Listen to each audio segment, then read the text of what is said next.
Hello, my lovely humans. Welcome back to my channel. I'm FCA. Welcome back to Murder Mystery March, or just Mystery March. It's mostly murder. And I think that's because there puts more at stake. It makes it more interesting. Like, we gotta solve it. We want to know who did it and why. And yes, I do also look the same as I do in other videos. I film in advance when I have time to do it. If you feel betrayed by that, take it up with life, because I just do the best I can. So for this episode or video, have episodes on the brain right now, we are going to be talking about my favorite murder series, well, mystery series, and most of them involve murder. Again, that's the whole high stakes thing. But we are going to be going through my tier list of my top 8 favorite / recommendations. And as usual, little disclaimer, little caveat here. This is not an exhaustive list. It is just my opinion. I have not seen everything that the world of mystery has to offer.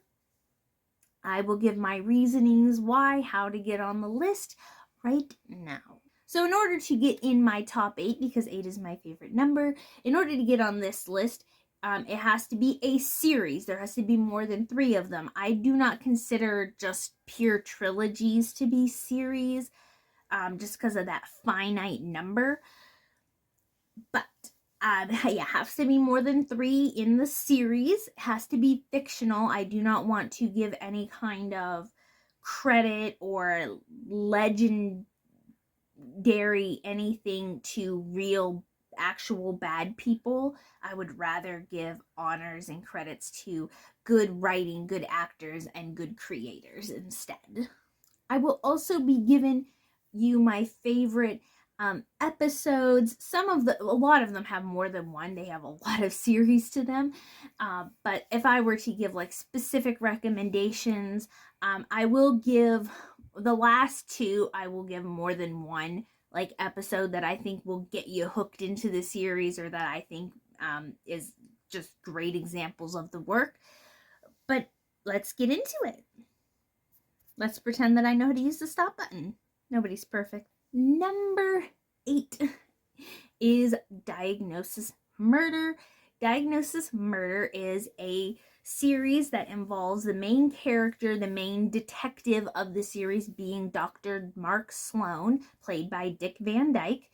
And this is an older series. It takes place, I believe, in the 80s.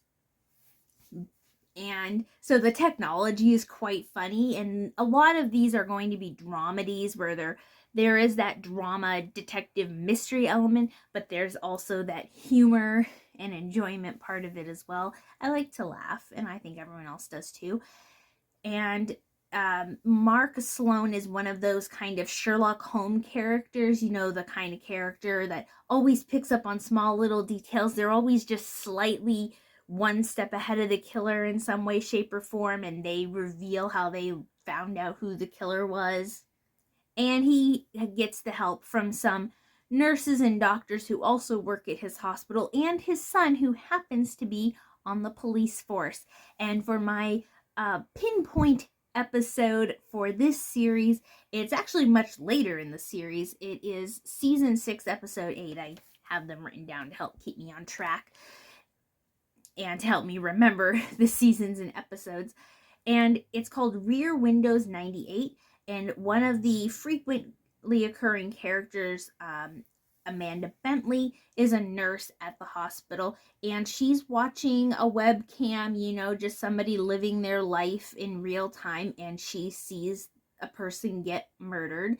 And then the whole episode revolves around people thinking she's crazy because it gets erased or deleted, and she's like, somebody got murdered and no one cares, because she has a hard time proving it, and it takes some internet nerds to help solve the case. And it's one of the few episodes where Dr. Mark Sloan he's not the main thing of it. He's still there, but it's not revolved mostly around him.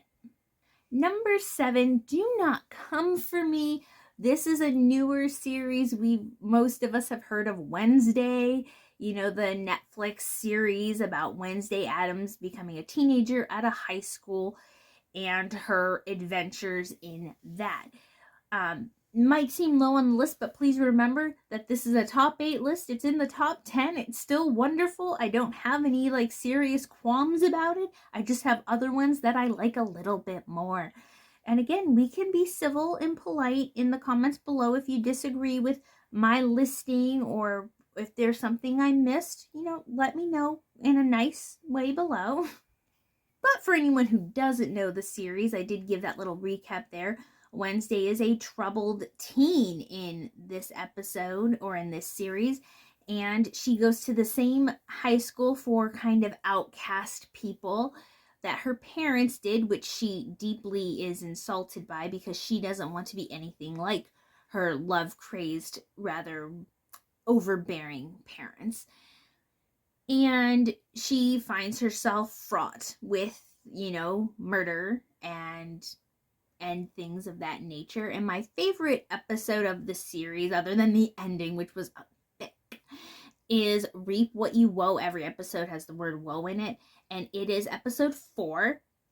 And this is where her family's, you know, rather dark and hidden past gets brought to the surface, and she gets to decide where she stands with her, because she has such a contentious relationship with her parents. And she gets to choose blood over, you know, what she thinks are facts. Trying not to give spoilers is going to be really hard. Well, it's going to be hard to not sound insane when I'm trying to explain it. Number 6 is Aurora Teagarden Mysteries. These are somewhat newer. I believe these came out in like 2018, somewhere in there. Don't quote me on that. I will put the actual thing up here. And Aurora Teagarden Mysteries involve a small town librarian who just cannot help but run into dead body after dead body, much to her mother's dismay. And it just so happens that she's a true crime enthusiast. She even has her own true crime club who help her solve the crimes that happen in her little town. And a particular episode favorite of mine is early on in the series. It is season 1, episode 2, called Reap What You Sow, which is fun that there's reap what you woe, reap what you sow. And this is one of my favorite episodes because it has one of the biggest twist endings of all of them. I mean, all of them try to be twisty, all of them try to give a shock, but this one was actually like, oh, wow, that person's the killer? What? Oh, it's an actual, like, shock. I felt genuinely, oh, I wouldn't have guessed that at all. We completely, like, did not give anything to this at all. And so because it has one of the best twists, that is why it is my favorite episode. Well, one of them. In 80s/early 90s, dramedy called Monk is about a hypochondriac detective named Adrian Monk and his adventures of being a detective. You know, he's a germaphobe, he's terrified of everything, and his hyper paranoia makes him pay attention to little details that help him solve the crimes of each episode. And in a particular favorite episode, which is, let me make sure I say this right, this is season 3, episode 6, which is Monk and the Girl Who Cried Wolf. His assistant Sharona has just had enough of him. She needs a break from him, a break from her teenage son, so she takes up a writing class for adults, and in doing so, ends up in a murder plot where she is the accused. And so she goes crawling back to Monk and goes, you need to prove that I'm not the killer. And it's one of the funnier episodes. It's one of those things where it takes to the very last second before the crime gets solved. Some of the other ones, it's like the last part of the episode is them like trying to actually physically catch the killer. And this one, it getting solved and resolved takes to the very last second, credits rolling. Number 4 is a newer series on Hulu, Only Murders in the Building, with Selena Gomez and Martin Short, and I know his name, Steve Martin. Had to look that up. The name was right there. But the trio, who are the main characters, live in a particularly iconic apartment building, and due to their true crime fascination, they get together to try to solve the crime on their own. And again, it's one of those very classic amateurs get in over their head, kind of end up in trouble sort of a thing. And my favorite episode is season 2, episode 2, The Last Day of Bunny Folgers. Bunny is the building's very strict, crotchety building manager, and she ends up murdered. And the episode kind of shows the perspective of the trio tracing back Bunny's last day in order to solve her murder. Number 3, top 3 of my list, is a very old black and white, don't knock it till you've seen it, series called The Thin Man series. I would love to see an updated version of the Thin Man series, like a modern take on it. But the Thin Man is actually not prone to the detective or main character. It is actually the first victim of the series, and the Thin Man just sticks with every episode name, and particularly my favorite is episode 2. All these are more like they're hour-and-a-half long movies that are just a part of a running movie series, and it's after the Thin Man. The main detective gets married, but his wife is full of a bunch of rich people who do not like him. They're very stuck up. They think that his gumshoe detective job puts him beneath his wife. And then when they go to visit the family, murder happens, of course, and it's up to him to uncover some secret family lore and get to the bottom of the crime. Number two, I'm such a stan for Miss Fisher's Murder Mysteries. This is a series that takes place in arguably the late 1920s, early to mid 1930s. It's after World War II, and the titular character, Miss Phryne Fisher, finds herself to be able to be a lady detective solving crimes. And she is very iconic. She's a flapper. She's got attitude. And she is just the best of the best. Again, I find her to be iconic. And my particular favorite episode is Murder a la Mode, second season, episode 5. And there's still murder. And while it's not the most amazing twist that happens in the series by any means, I really like this episode because of the looks. And Phryne Fisher finds murder where some people might not think to find murder in the world of fashion.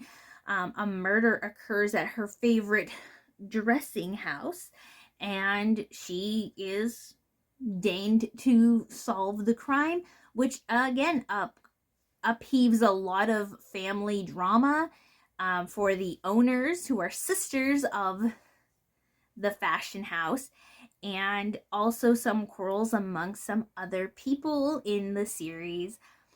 And if you want to know the absolute best twist of the series, it is probably a Murder Most Scandalous, which is season 2, episode 1.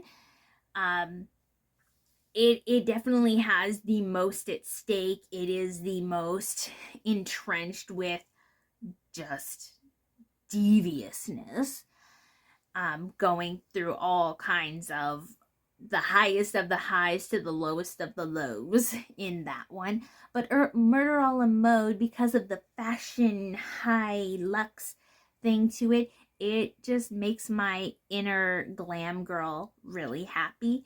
And yeah, I just such a stan. such a fan. Number one, my favorite series. If you have been on my channel, if you've been a part of the subscriber list for a while, you are not going to be unfamiliar with this book, Janet Evanovich's One for the Money, the Stephanie PLUM series. Stephanie PLUM is a bounty hunter who is an accidental bounty hunter. She blackmails her cousin, who owns a bail bondsman, who doesn't want to give her the job, but she blackmails him into giving it to her anyway. And because she's completely untrained and inexperienced, she quickly ends up in over her head, doesn't know what to do, finding herself face to face with dangerous ex-lovers, amongst other dangerous criminals. And she has the most fantastical part of the series is her luck. For instance, there are just times where her nosy, busybody grandmother just drops information when she's gossiping that ends up helping Stephanie PLUM. Nothing too magical here, but I think that makes it a little more fun because I can put myself in Stephanie, like I could be Stephanie PLUM. And I actually have a video I'll put up of me dressing up like her in the first book. The first one is always going to have my heart, absolutely. But if you want a really, really great second place, I mean, I enjoy the whole series. There's 30 books in the series now, or at least at this time of recording.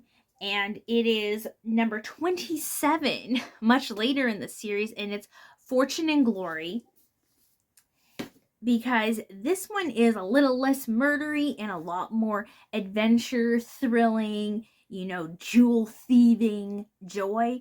And it has one of the most satisfying endings ever.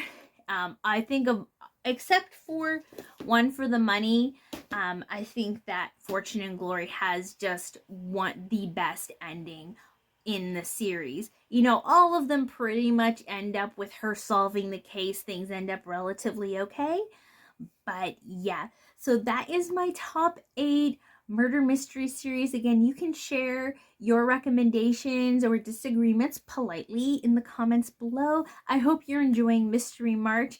We have more of the murder mystery box game, trying to solve it in the next video, and I will see you in the next video. Bye, everyone.